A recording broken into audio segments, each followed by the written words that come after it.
Dar norėčiau paliesti vieną aktualią temą mūsų srityje susidurėma, tai būtų patys elektros darbai. Tai vat, man tai tu labiausiai patyręs iš mūsų trijų čia esančių su elektros instaliacija, pats esi tiesiog tikslinis elektrikas, esi pabaigęs mokslus Lietuvoje ir užsienyje.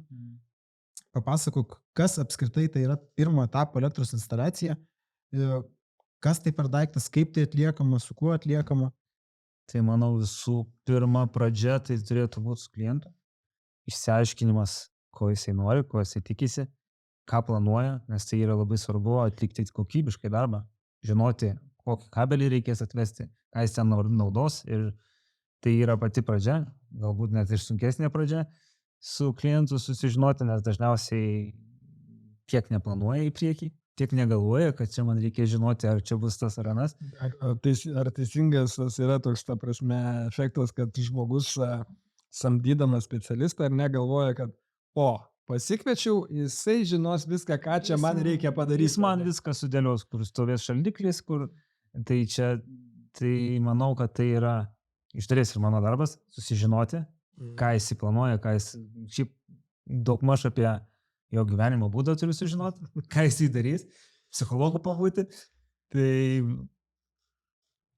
man tai paprastai, iš tikrųjų, jeigu žmogus tau nesuteiks informacijos, ar ne, nes aš, kaip suprantu, tau reikia daug iš informacijos žmogaus, tu turi dirbti realiai, kaip tu pats sakai, psichologo, aiškintis, analizuoti, traukti informaciją. Jeigu žmogus nesuteikia informacijos ir pasako, čia yra mano būtas, padaryk man elektros instaliaciją, tai įmanoma padaryti kokybiškai? Įmanoma, šiaip yra standartiniai aukščiai, standartinė elektra, šiek tiek ten rozečių kiekiai. Tai gali daryti, tik nežinai, ar bus klientas patenkintas vėliau.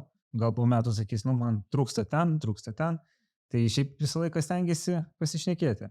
Jeigu nėra galimybės, tai yra tam brėžiniai, yra standartai ir tikrai puikiai galima daryti. Tai paprastai kalbant, jeigu žmogus nori maksimalios kokybės, ar ne, nes iš principo mūsų samdo žmonės, kurie nori tikrai kokybės, mūsų darbai kalba patys už save. Norint maksimalios kokybės, žmogus turi įdėti darbą. Šiek tiek darbo įdėti pats, žinoti, ko nori, tada tikrai bus kokybiška ir gera. Nėra taip paprasta, kad sumokėjau tau pinigus man, tai tu esi viskas man. Bet aš kaip suprantu, įmanomas ir toks variantas. Įmanomas. Jeigu aš, ta prasme, esu visiškai arba bukis, arba nenoriu visiškai domėtis toj srityje, arba aš visiškai nežinau, nei suvokiu, ką čia. Tai jeigu čia šaldytuvas stovės, gal čia, gal čia. Jeigu tu esi nereiklus žmogus ir tau nereikia, tai tiks ir standartinė. Gal ir reiklus, bet, aš, pavyzdžiui, neturiu vaizduotės iš vis, kur čia kas turėtų būti ir taip toliau, bet sakyčiau, tu žiūrėk, elektrikas, ne, šitiek metų tu dirbi, tiek daug darai objektų. Tu man pabraižyk, padaryk, kaip tau atrodo, kur kas turėtų būti, atnešk man ten kažkokį projektuką, ar ten, nežinau, pabraižymą, kur kas, kokie jungtukai bus, kur rozetės, ir aš tau pasakysiu, ar man gerai, ar ne.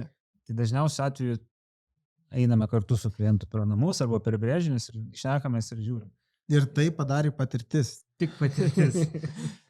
Nes tikrai atsikandė viską esam, bet šiaip, jeigu jau tikrai kažko nori, bet nežinai ko, tam yra žmonės dizaineriai, kurie padėlios, aš jau su jais pabendrausiu, ar tai techniškai viskas gerai, tai tikrai yra sprendimų. Žinoma, vis tiek reikėtų nepamiršti, kad norint įsirinkti savo namus kokybiškai ir taip, kaip jūs norit, nei dizaineris, nei elektrikas jūsų minčių nepers. Tikrai turite dalyvauti visame tame procese.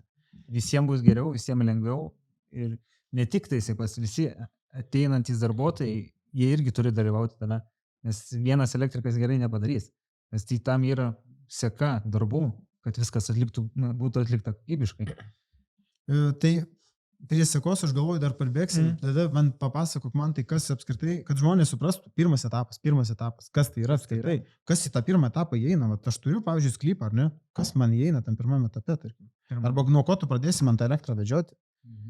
Tai tikriausiai įvadas, esos spintos, ar ne, tai yra mūsų pagrindas, iš kurio elektrą gausim, tada jau nuo jos yra paskirstimo skydas, nuo kurio išvedžiojama arba žeme, arba, kaip sakim, po smėliu, ant juodgrindžių, arba jau lubomis.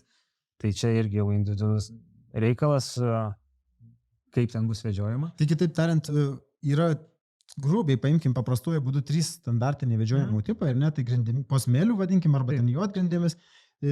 antrasis būtų, trečiasis būtų lubomis, ar ne?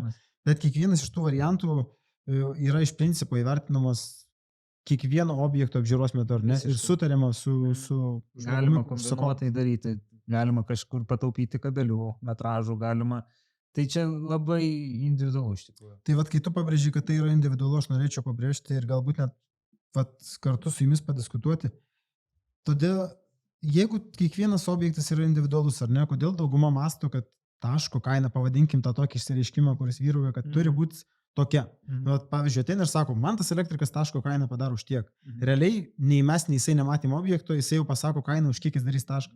Ar tai yra logiška imti tokį elektriką, kuris neįvertinęs objektų, jau tau gali pasakyti sąmatą? Aš manau, kad čia gali būti ta paslėpta žvaigždutė, kur ateityje gali būti ta kaina daug brangesnė.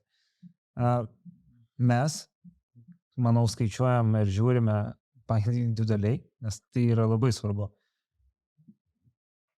Dažnu atveju mūsų pasiūlymas gali skirtis ir būti brangesnis už kitų, bet finalinėje eigoje, kiek aš kartu esu su klientais išsigilinęs, finalinis akordas, pavadinkim, būna ta kaina netgi žemesnė už kitų rinkoje dirbančių elektrikų. Ir taipogi vėlgi reikėtų įvertinti, kad skirkime individualios veiklos elektrikus. Aš nieko aišku blogo prieš juos neturiu, nes ir pats taip esu dirbęs prieš tai su Mantu. Bet skirkime individualios veiklos elektrikus ir įmonės elektrikus ir nešančius garantiją už savo atliktą darbą. Tai aš manau, kad ta kaina, sakykime, toks labai subjektyvus dalykas ir kiekvienas objektas pamatytas turi būti išvystas, kartu aptartas ir už kiekvieną kainos pasiūlymą, kaip pavyzdys, taškas 15 eurų, aš kaip vadinu, ar ten 20 eurų, 10, 25, turi slypėti kažkas. O kas tai turėtų atskleisti įmonį? Pasiūlymas ir yra tam, kad tu žinotum, kas slepiasi už tos galutinės eilutės, kurią tu pabrėži vienu žodžiu. Taip. Tai va. Tai dažnu atveju šiaip būna, kad mes numatom į priekį, ko kiti tai nedaro. Mes patariam klientų, kad čia reikės šildymui, reikės laukui, reikės tam. Tai va ir yra tas taškas, žinai. Bet man tai yra problema šitoje vietoje, nes didelė dalis žmonių patari jam, kol tu jam patari ir tai nekainuoja jam finansiškai, ne, tai yra gerai. Tu šaunuolis, puiku, man tai ačiū, jūs tai ačiū, Gediminai, taip. Bet kai tu pasakai, kad kiekvienas tas patarimas iš principo jis pats nekainavo, bet darbą atlikti ir sumokėti darbuotojams mums kainavo. Ir kai žmogui pabrangsta tas sąmata, sakykime, bet visiškai argumentuotai, vat buvęs brėžinys, vat naujas brėžinys ir mes dažnu atveju tikrai net, ir tu pats gali pasakyti, pasakom žmogui, įvertinkit, ar jums tikrai reikia papildomų taškų, nes jie yra kainuojantis. Iš principo, kabeliai kainuoja, meistrai kainuoja, transportas, kuras tai kainuoja. Tai dažnai žmogui pabrėžiam tai, bet žmogus atrodo, jis skaičiuoja labai paprastai. Nu, čia vienas, čia keli taškai, jisai rytoj su žmona sugalvojo papildomų taškų, rytoj dukra kambarį paprašė pianino ir rozetės, čia paprašėm papildomai. Ir dažniausiai ta sąmata paaugo, nu, sakykime, 30%. Ir žmogui tai jau yra šokas. Ir mes šitoje vietoje gaunamės kaip jau tie blogieji elektrikai. Bent jau mes tai blogai jaučiamės, dėl to, kad žmogus turėjo daugiau, bet nu, taip gavosi. Bet dažnai šito atveju ir žmonės nesupranta, kodėl ta sąmata paaugo. Ir tada tu aiškini, bandai šnekėti su žmogum, bet mes tarėmės, jūs man sakėt. Esminis dalykas yra, kad pats svarbiausias dalykas tiek žmonėm, užsisakinėjantiems paslaugą, tiek rangovams, pasidarykime kažkokią bendrą sutartį, ar ne? Arba kad dalyvautų tarpininkai šitoje vietoje, arba pasidarykime, vad Gediminas pasakė, atvažiavau, padariau brėžinį, ne? Užsidėkim parašą. Užsidėkim parašą, kad tai yra sutarta suma, kad tai yra sutartas brėžinys ir pagal jį mes vadovaujamės. Kaina niekada nepakis. Niekada. Nu, čia negali sakyti, kad niekada. Nu, čia yra tas statybos sektorius, aš irgi iš savo skaudžios patirties galiu pasakyti, prasme, irgi, tarkim, vonė įsirenginėja. Nu, čia ne elektra, bet iš esmės tai yra panašus visur dalykai, kas liečia statybos. Tai įsirenginėjau vonę, išsikviečiau santechniką ir rekomenduota, lyg tai dar santechnika, ten vienas žmogus rekomendacija dar ne viskas, ar ne, nu, bet lyg tai rekomendavo, sako, neblogai dirba, ir sakau, žiūrėk, tu man duok kainą, taip, kad, nu, pilnai, bet įrengta man vonė, ta prasme, čia bus tualetas, čia bus stiklo pertvara, čia bus nubėgimas, čia kriauklė, čia veidas. Tu nori planuoti savo finansus. Taip, ta prasme, ir sakau, nu, noriu ir pasilyginti kainas, nes, nu, tau neįmanoma pasilyginti, kai tu nežinai, kas eina, kas neįeina. Ne? Ir sakau, man pilno varianto reikia, bet kainos, kad būtų pilnai įrengta vonė, ta prasme, su visais darbais, medžiagos iš mano pusės. Ne? Ir jisai pasakė kainą ir finalinė dalis, jau ten maždaug viskas padaryta, paruošta, stiklo pertvara išstatyta, ten plytelės išklijuotos, netgi ir čiaupai, ten viskas jau pajungta, liko pakabinti spintelę ir uždėti klozetą. Ir jisai man sako, tu šitie darbai neįėjo į kainą. Sakau, tai kaip neįėjo? Mes aš nekėjom, tik tai vanios įrengimas, viskas padarimas, bet tai sakau, spintelė su kriauklė ir klozetas, tai yra lygiai tas pats vanios įrengimas.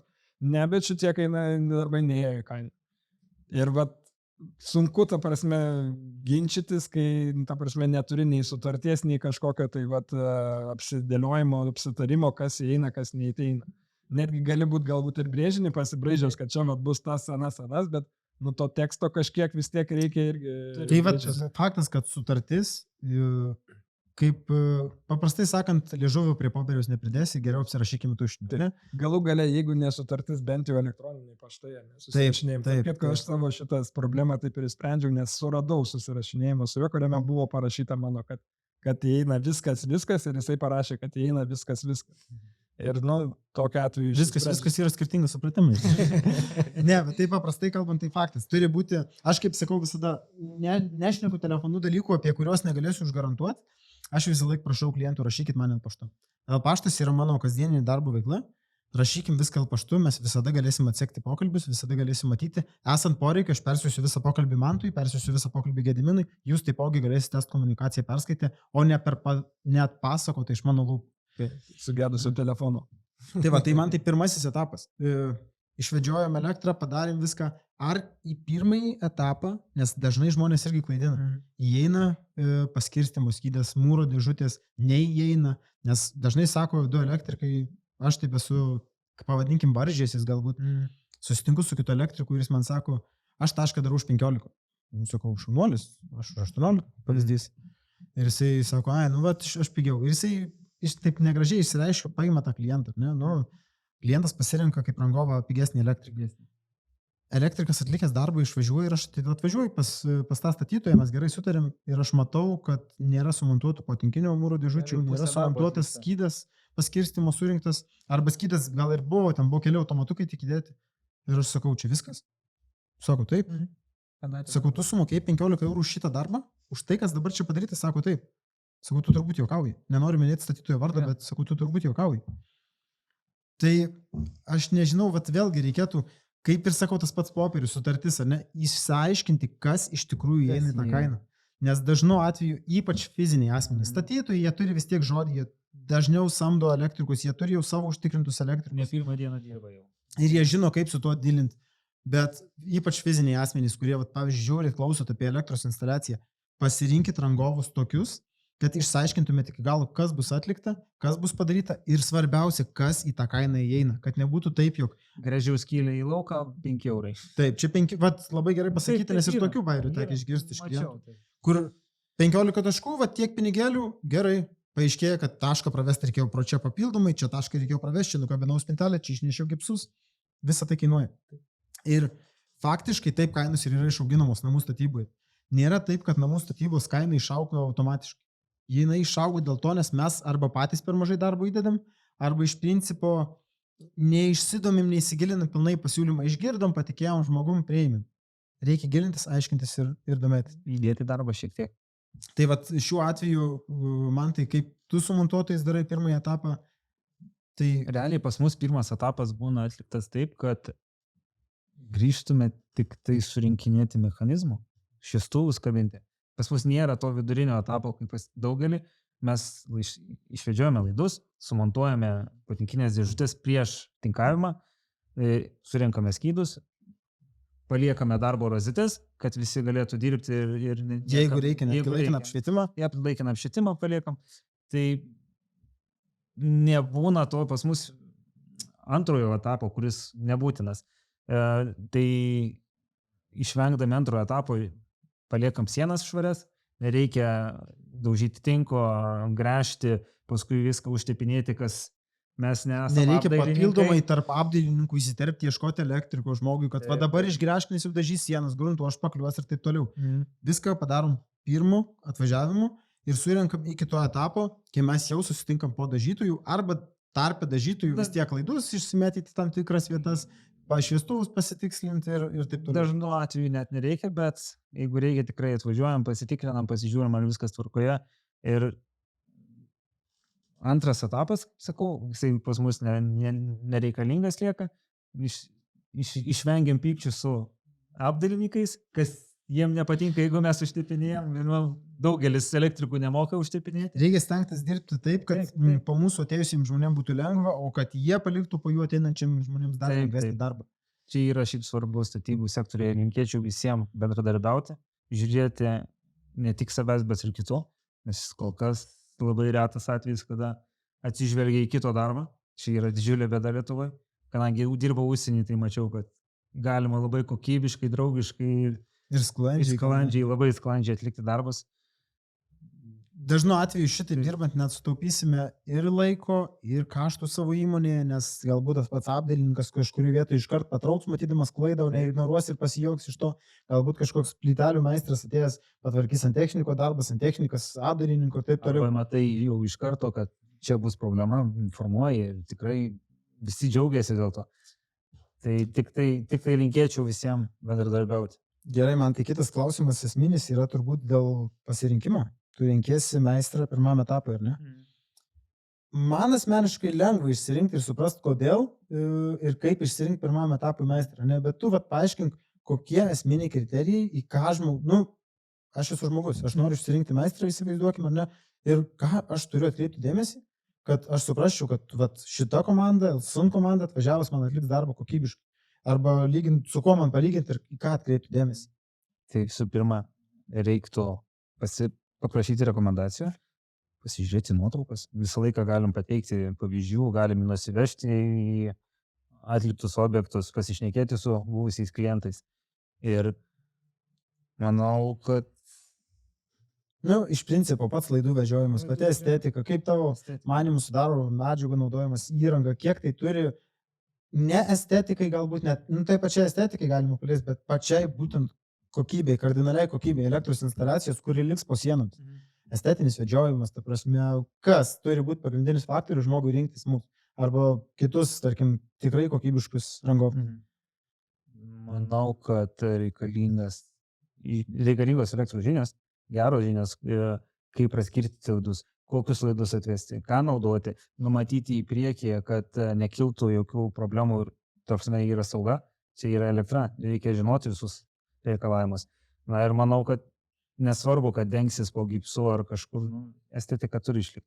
Tai yra svarbus reikalas. Aš gal dar irgi, kas mane nustebino, kai prisijungiau į šitą sritį, nes, kaip minėjau, esu elektra, nesu labai jau ten draugas didelis, bet kas nustebino, taigi pamačius elektrikų darbus, ar ne kaip jie daro tą pirmą etapą, nes tikrai prieš tai neteko matyti tų pirmo etapo darbų, nei nuotraukose, nei gyvai, dažniausiai, ta prasme, tu matai tik tą jau post factum, ta prasme, rozetės sudėtas ir taip toliau, ar ne?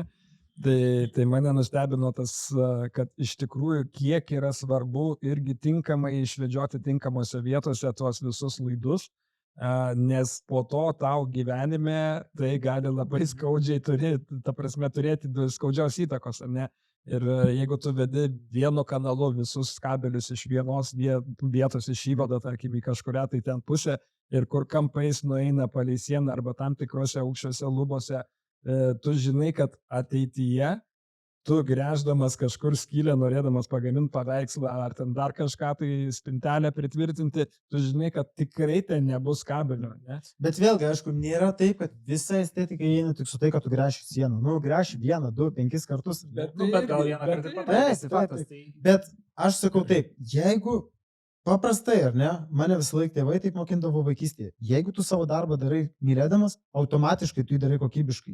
Jeigu elektrikas atėjo laidą, jis paėmė ir kalą, taip skerstai ir arba pakabino, čiagi pasislėps, arba teisingai pasakymas veiks, bėkit nuo tokių elektrikų kuo toliau. Iš principo, žmogus mylėdamas savo darbą, jį atliks kokybiškai ir preciziškai. Vien tik dėl to, man ir Gediminui, galutinis vaizdas, kurį tu padarai, nematerialus, kurį tu gausi, tarkim, finansinė nauda, bet tas vaizdas, kurį tu padarai ir tu matai, aš dirbau tiek valandų ir aš matau tokį gražų atliktą vaizdą, ateina klientas ir jisai sako, wow, šaikyti, wow, nesitikėjau, rekomendacijos buvo, bet kad taip, viskas, mes su mentaliu automobilį apsikabinę, va čia buvo bomba, važiuojam toliau.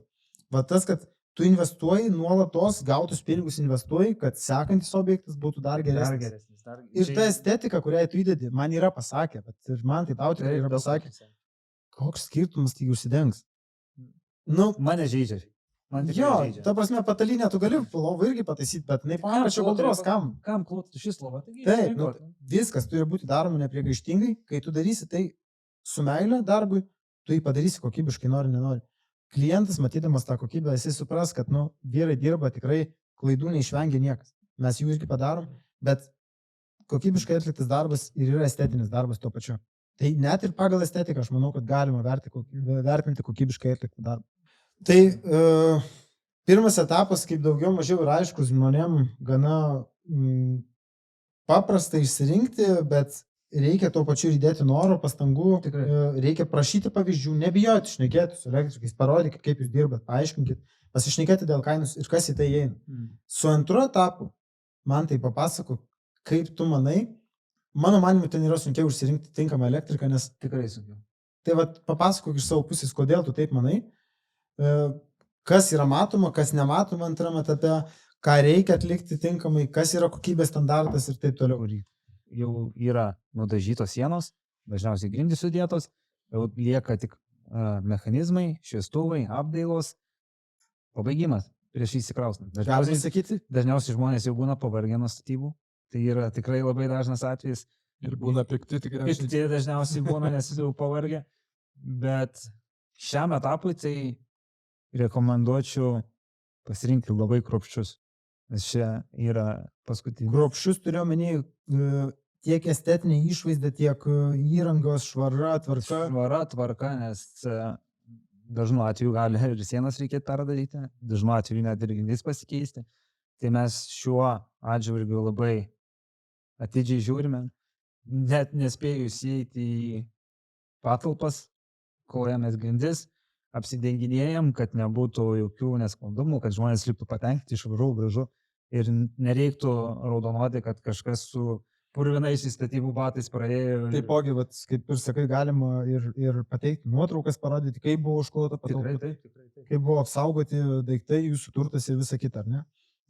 Mitas ar tiesa, kad antras etapas yra pigus? Tikrai ne. Nes žmonės dauguma galvoja, pasidariau pirmąjį, pagrindinius pinigus. Investavau viską, prisigalvojau ledjuostų krūvas, kurios tikrai kainuoja. Tikrai susidaro, nes visiems namam pridėti skersai išilgai ir visus kraštus, tai yra didžiulis kaštas. Bet gerai, man tai palyginimui pasakykim taip, pirmasis etapas žmogus sumokėjo, pavadinkim paprastuoju būdu, daug pinigų, ar ne? Jisai nusiteikė, antrasis bus lengvas, užbaigsiu, bus paprasta. Antrojo etapu žmogui tikėtis ko? Tos pačios kainos, aukštesnės kainos ar žemesnės kainos, iš principo, iš tikrųjų jis bus pigus. Manau, čia ir dar nuo pasirinktos įrangos kadės, nes jungtukas gali kainuoti 3 eurus, gali ir 70 ir daugiau eurų kainuoti. Bet vidutiniškai tai realiai panašiai turėtų kainuoti. Tai realiai galima sakyti taip, kad pirmąjį etapą pasidarius, finansiškai mes turėtume pasiruošti bent tiek pat, antrajam etapui užbaigti, jeigu mes neišsikėlėm savo kažkokių labai išmanių jungtukų mechanizmų, labai gražių, ten kažkokių... Aš kalbu apie tą vidutinį. Vidutinės klasės namui reikėtų tiek pirmam, tiek antram etapui būti pasiruošęs. Manau, labai panašiai turėtų kainuoti. Man šiaip įdomu, man tai ta prasme, dabar vėl tas naujas technologijas, ar ne, daug kas šneka apie dirbtinius intelektus, valdymus, balsų, daiktų internetą ir taip toliau. Kiek tavo nuomonė, verta ar neverta šiais laikais daryti protingą namą? Manau, kad gal visiškai protingo namo tai nereikėtų. Bet manau, kad pasirinkti iš ekonominės pusės, kad taupytų energiją, taupytų kaštus, tose vietose tai tikrai rekomenduočiau atsižvelgti į, kad būtų išmani sistema tiek grindų šildymo ar radiatorių, kad kondicionieriai veiktų tada, kada reikia veikti, kad tam tikros šviesos gali temtis, bet kad visiškai išmanoma, tai čia gal manau prestižo reikalas labiau. Čia yra galbūt prestižo klausimas ir tuo pačiu, kaip čia pavadinti, prabangesnio gyvenimo, ar nenoras, už prabangą turi mokėti. Tikrai ar ne? taip. Tai Išmanus kainuoja. namas tiesiai šviesiai, man tai tu esi susidūręs su to, aš pats asmeniškai per daug esu net neprisilietęs prie to, tu esi jungęs tų sistemų šiek tiek ir silpnesnių, ir geresnių, ir kontaktavęs su žmonėm. Vat geras klausimas, ar ne? Nu, visiškai išmanus namas. Apčiuopiamos naudos duos, ar tai bus sukišti pinigai. Ir tarkim, lyginant su kažkokia paprastesnė sistema, galbūt netgi kiniška. Tikrai yra tų sprendimų, tikrai yra pigesnių sprendimų. Pilnai su aukštos kokybės įrengus apčiuopiamos naudos ne visais atvejais tikrai. Tai bus tiesiog prabangos Prabangos klausimas, prabangos prekė. laisvesnio, lengvesnio gyvenimo, ne? Tu taip atsibūdai savo planšetės, paspaudė visus užvaldas, atsidarė, ten siublys pradėjo važiuoti. Jeigu yra galimybė, kodėlgi ne? Tikrai galima. Bet finansiškai tai yra brangu. Brangu, tai yra labai brangu. Jeigu taip žiūrėt, standartinis namas, nu, toks, vat, ką tavo poreikiai. Gal neišsireiškime kainoje, bet procentaliai. Taip, kartais procentaliai. Kartais procentaliai. Kiek nuo standartinio namo, ne 100 kvadratų, visiškai standartinis namukas, su nemažai rozečių, su didelio dalim prietaisų, su ta pačia dizainerė padarytas ir imkim tą patį namuką išmanų, maksimaliai išmanų padarytą, kiek tai kartais gali skirtis kaina, kad žmogus suprastų, ar vertai tai pradėti investuoti. 3-4 kartai. Tai 3-4 kartai čia pilnai išmaniam namui? Taip, mažiausiai. Nes vien tik projektas, jeigu pilnas išmanus namas, tai turi būti jau projektas, kad tikrai nebūtų jokių klaidų, nes jau yra ganėtinai sudėtingas projektas, tai iškelia kainą. Visų pirma, patys mechanizmai yra daug brangesni, nes jie yra išmanus. Tai visą tai labai iškelia kainą. Ir kiek suprantu, ir pats darbas, nes gerokai daugiau valdiklių visokių tarpusavį susijusių, kad ten nesidubliuotų, nepersijungtų ne ten, kur reikia. Paprastai kalbant, pilnai išmanus namas turi turėti ne po vieną kabelį, o po 2. Teisingai?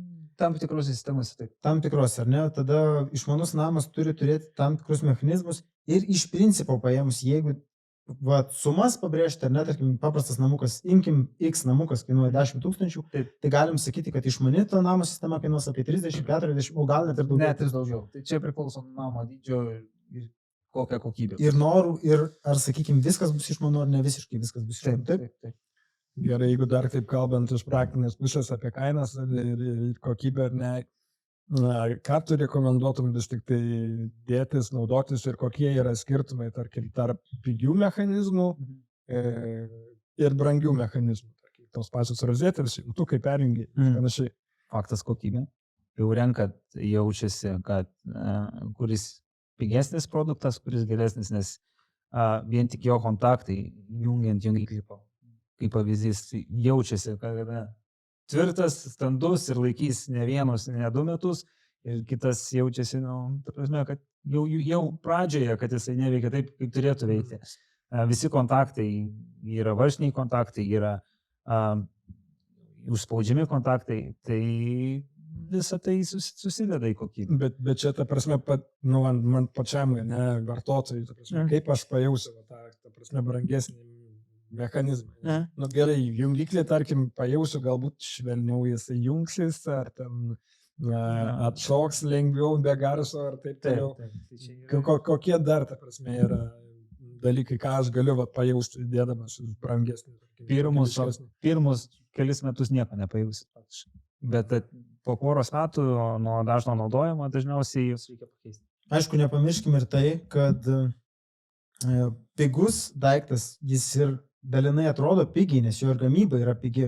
Tarkim, nesueinantys tarpai, šiek tiek atspalviai, nesutapimai, to neišvengsim. Vienareikšmiškai, ne mes tą produktą gaminame, mes tik jį patiekėm klientui arba jau sumontuojam patiektą iš klientų pusės. Tai aš manau, reikėtų ir tai prisiminti, kad iš pigaus daikto neįsivaizduokim tik toko ten versijų, vėlgi paimkime, ne, kur visas gražus, instaliacija, jungtukai, per jai paspaudė, liečiamas, jis tau užsidėmeriavo, įsijungia šviesa.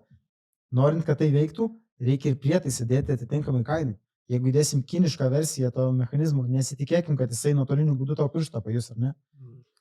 Dar man tai kitas pastebėjimas iš žmonių Lietuvoje yra tokia tendencija, kad žmonės galvoja, nusipirksiu pats ir sutaupysiu, ar ne? Nusipirksiu pats, sutaupysiu, man bus pigiau, nes visi iš manęs nori uždirbti. Papasakok apie šitą šiek tiek klausimą, kaip tu manai, kaip tu tai supranti, kiek tau papildomai tai darbo kainuoja, kiek santykis su žmogumi išlieka tvirtas ir taip toliau. Yra šiaip bėda. didelė bėda. Jiem manydami, kad sutaupys, prisidaro savo daug vargo. Netaupo mūsų pinigų galbūt dalinai. Ir mums daug vargo, nes realiai atvažiavus montuoti, kad ir jungtukus, aš jau būnu surašęs iš esmės, ko reikės. Ar jie netai pasako, ar surenka netai, dažniausiai trūksta, dažniausiai netokie įdėti, tada klientas turi važiuoti, ieškoti, greitai pakeisti, nes mes vietoje jau dirbame. Tai šiaip rekomenduočiau palikti tai mums. Mes pasiimsim kiekį tokį, kokį reikia ir daugiau, mes patys parsivešim, pasigražinsim, jūs ateisit, įvertinsit, pasidžiaugsit ir būsit laimingi. Kitaip tariant, aš tikiu, kad užsakinėjant iš bet kurio iš rangovų, kuris tuo pačiu pardavinėja tas medžiagas, ar ne, kad mes galime paimti medžiagų didesnį kiekį, atvažiuoti pas klientą, sumontuoti reikiamą kiekį pagal faktą klientui, likusį kiekį parvežti pas save, susitvarkyti tai vidiniuose klausimuose, išrašyti tik sunaudotą kiekį pagal faktą, taip taupysim ir mūsų... Nes dažnu atveju, kai trūksta yra blogai, bet kai lieka, man gal ne tiek blogai, bet pačiam klientui tai yra blogai, nes kur jam juos dėti? Likę 20 jungiklių, kur juos padėti? Jeigu pirkęs dar būna daug anksčiau, tai kokio kaituko neturi, ar dar kažkas gražinti negali. Arba internetu pirkęs, arba internetu gražinimas toks irgi. Tai dažniausiai garaže arba kokiam Rusija ar dar kažkur mėtos ir niekam nereikalingi. Išmesti pinigai. Paprastai sakant, klientas galvoja, kad sutaupė, o iš tikrųjų jisai prarado iš toje vietoje. Ir kalbant apie tai, kad aš pats kaip žmogus dirbdamas elektros srityje, prekiaudamas elektros prekėmis ar ne, aš norėčiau pasakyti, kad jeigu įmanoma, žmogus turėtų duoti visą darbą atlikti profesionalui, išsirinkot medžiagas, kokybę, norus, išsakėt, mes susitarim kainą, pasitvirtinom kainą ir visą tai turim atlikti mes. Kad atlikti darbą kokybiškai, aš kaip ir minėjau, žmogus turi dėti ir pastangų. Šiuo atveju jisai pirkdamas viską iš vienos vietos, jis permoka tik šiek tiek, bet skaičiuojant viską bendroje apimty, jisai sutaupo didelę dalį pinigų, nes viskas yra gražinta, viskas sumontuota laiku. Elektrikai dirbo, tarkim, 1 arba 2 dienas, ne 3 ar 4, nes trūkumas buvo parvažiuok, atvažiuok ir taip toliau. Tai aš manau, kad logiškiausias klientui būdas, ypač jeigu jisai dar nesusijęs su statybom, visą tai palikti profesionaliai. Tikrai patarimas, draugiškas patarimas, kad tikrai nesutaupysit ir pasitikėkite rangovais. Aš gal dar tokį irgi klausimą tuo pačiu ir gal kaip ir komentarą. Tas pirmo ir antro etapo sąsaja, kiek tai yra komplikuota, jeigu pirmą etapą darė viena komanda, arba pats žmogus, arba antrą etapą kita komanda, arba atvirkščiai irgi pats žmogus, o pirmą kažkokia kita įmonė. Tai aš manau, kad slidus reikalas iš tikrųjų. Jeigu gerai atliktas darbas, tai manau, nei kitam elektrikui, kuris supranta, nebus sunku. Bet jeigu yra daryta, kad padaryt, kad čia veiks, tai jis veiks, bet jis nebus kokybiškai. Tikrai bus sunku atsekti, kas kur yra. Tiek automatukų sužymėjimas, ar ne? Norint atjungti kambarį, jungi tą kambarį, ten įsijungia visai kas kita. Jo, tai sudaro šį problemų. Tai dažnu atveju netgi, jeigu buvot pasirinkę vieną iš rangovų pirminiam etapui ir antrą rangovą, arba sekantį kitokį rangovą, kitą rangovą antram etapui, teisinga būtų sakyti, kad kainą nusakyti, kiek kainuos atlikti darbus yra sunku? Tikrai taip, nes gali iškilti tokių problemų. Iš praktikos, kiek darbų, kuriuos atlikai po kitų rangovų darbo, atitiko tai, ko tu tikėjai? Arba tai, ko tu tikėtumės atlikęs pats darbą? Labai mažai. Mažas procentas. Mažas procentas iš tikrųjų. Mūsų reikalavimai savo ir kitiem ganėtinai aukšti. Tikrai būna sunku. Ir nervuojuosi, kaip, kodėl, kas vyksta, bet taip jau yra ir susidūrėm su daug problemų. Aišku, vienas iš sunkiausių faktorių, kad nei vienas iš mūsų nedirbam už dyką, ar ne, mes turim išmaitinti šeimas ir patys gyventi iš to. Tai automatiškai dirbdamas vietoj planuotos dienos, tu dirbdamas 3, automatiškai tikiesi ir uždirb daugiau, nes pasirinkimo laisvės čia nebuvo, tu atvažiavai dirbti į objektą, kuris jau yra atliktas, tau reikia uždirbti. Kliento nebepaliksi jau nelaimėje, o jo nelaimė įvykus. Tai norisi, kad ir... Bet finale vis tiek kaip ir klientas dalinai nukenčia nuo mūsų, nes mes čia paskutiniai esam. Taip. Nors ne mes pirmą etapą padarėm ir ne mes jau paėmėm tą sumą, kurią jis dabar permoka. Taip. Bet ta prasme, čia toks jau nerašyta taisyklė, ne? Jeigu tu darai antrą etapą ne pats daręs pirmą, ne, tai jisai bus brangesnis, negu tu būtum daręs ir pirmą ir antrą. Ne? Tikrai taip. Jeigu aš esu daręs pirmą etapą, ne, ir kažkur klaida yra, tai čia mano klaida. Aš klientui nepasakysiu, kad žiūrėk čia pasiek. Aš užgaišau valandą ieškodamas, čia mano jau bėda. Ir aš tikrai ją įspręsiu. O kadangi pirmas etapas ne mano darytas, aš turiu ieškoti, turiu gaišti laiką. Tai ir klientui tada sakai, žiūrėk, čia buvo klaida, kažkokia padaryta montuotojo, turiu gaišau laiką, nu, sorry, bet tai kainuos. Tada kitas klausimas, žmogus planuojasi daryti elektros instaliaciją, ar ne? Bet žmonėm patarimas. Planuoju statytis namą, planuoju pasidaryti elektros instaliaciją. Pasirinksiu pusbrolį rangovų, netiesiog net žodžio prasme, bet pasirinksiu jį rangovų, kad man padarytų išmetimą, kabeliavimą. Nes jis sandarės dirbės ir taip toliau. Jis kažkada prisimėtas, bet pasikviesiu Elson komandą užbaigti mano darbus. Procentaliai, kiek tai gali būti brangiau antruoju etapu žmogui, procentaliai arba kartais, net nežinau kaip išsireikšti šitoje vietoje, kiek gali brangiau kainuoti užbaigti antrą etapą, kai mes atvažiuojam po jo pusbrolio darbo, netiesiog net žodžio prasme, arba kai mes atvažiuojam po savo pirmojo etapo.